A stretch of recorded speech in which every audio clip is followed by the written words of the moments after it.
हम बात किसकी कर रहे हैं? ग्रेविटी। अब ये देखेंगे कि ग्रेविटी क्यों आई। आप एक बार मेरी बात ध्यान से सुनेंगे। जब हमने किसी ऑब्जेक्ट को ऊपर की तरफ थ्रो किया, आपको हमेशा पता है कि वो थ्रो करने के बाद ऑलवेज एंड ऑलवेज डाउनवर्ड्स आएगा। ये बात समझ में आ गई? डाउनवर्ड्स आएगा तो फ्री फॉल हो रहा है। और ये फ्री फॉल क्यों हो रहा है? क्योंकि ग्रेविटी अपना इफेक्ट दिखा रही है। और उसका मेजर क्या होगा? इस केस में एक्सेलरेशन मेजर होगा। उस एक्सेलरेशन को हम ग्रेविटी के केस में जी कहेंगे। बात समझ में आ रही? एक्सेलरेशन अभी तक आप जब मोशन वाले को पढ़ते थे v = u + at पढ़ते थे। इस a को आप एक्सेलरेशन क्या कहते हैं? एक्सेलरेशन का मतलब क्या होता था? Change in velocity. यहाँ तक क्लियर है? अब यहाँ पर ये किसी चीज को मैंने नीचे ऊपर थ्रो किया और ये वापस से नीचे आ रही है, तो यहाँ पर जो लग रहा है वो क्या लग रही है? ग्रेविटी। तो a को मैंने यहाँ पे क्या कहा है? जी। यहाँ तक कोई डाउट? No ma'am. अब इसमें ये जो mn है इसे मैं कहूंगी मास ऑफ अर्थ।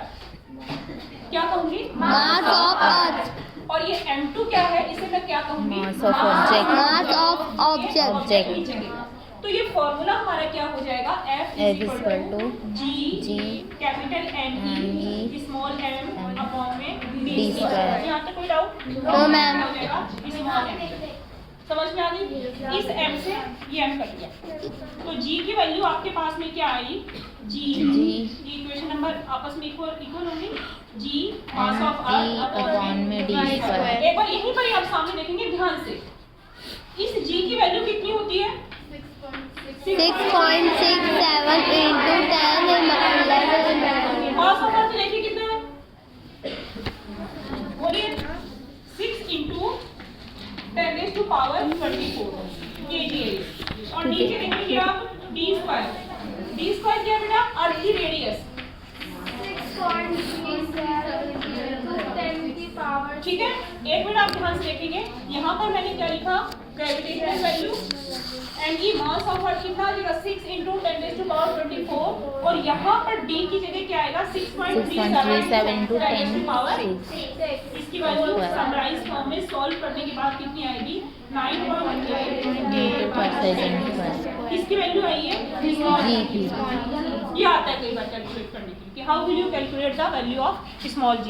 एक बार फिर से मैं समराइज फॉर्म में बोलूँ कैसे करना है। आपको क्या करना है? F = G capital M small m upon में d स्क्वायर लिख दिया। उसको आप किसके इक्वल कर देंगे? स्मॉल m से m कट गया, तो स्मॉल g की वैल्यू कितनी आ गई? कैपिटल G m अपॉन में d स्क्वायर।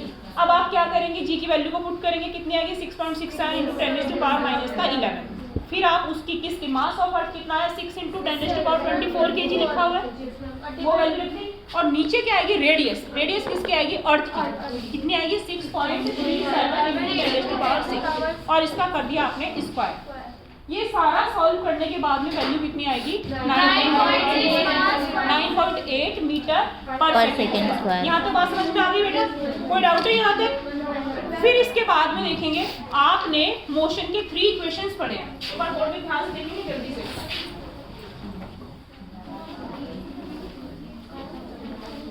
यदि हम मोशन की इक्वेशंस की बात करते हैं तो v = u + at। ग्रेविटी के केस में क्या लिखेंगे? gt। ठीक है। दूसरा s = ut + half gt square. Ma'am t भी v square minus v square 2g है। और यदि u की वैल्यू 0 हो, यदि स्टार्टिंग में v क्या है? फाइनल वेलोसिटी और u क्या है? Initial velocity.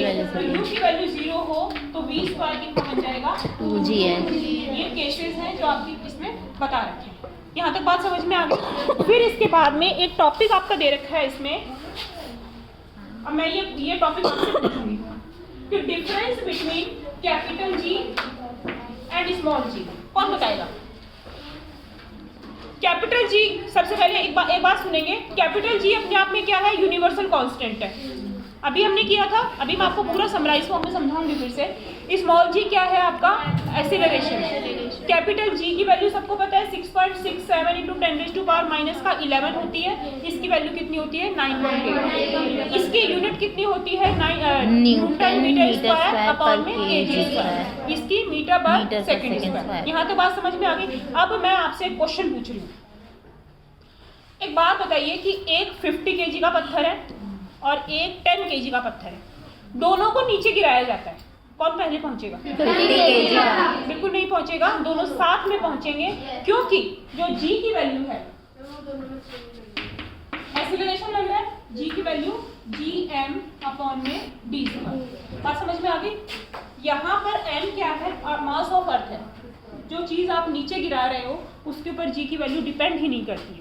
तो कभी भी फिजिक्स के केस में क्वेश्चन ये आए कि आपने दो मास को अलग अलग कर दिया है और उसमें से कौन सी चीज़ नीचे ज़्यादा आएगी, जल्दी आएगी, तो उसमें आप क्या कहेंगे कि it is not depend on the mass.